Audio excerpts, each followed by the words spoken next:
Hi friends, ఇవి పరిం చెట్లండి.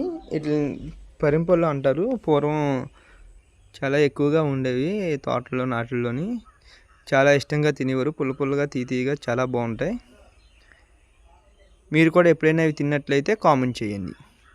మా video మీకు నచ్చినట్లయితే లైక్ చేసి సబ్స్క్రైబ్ చేయండి. కామెంట్ మాత్రం చేయడం మర్చిపోవద్దు please friends. Thank you very much.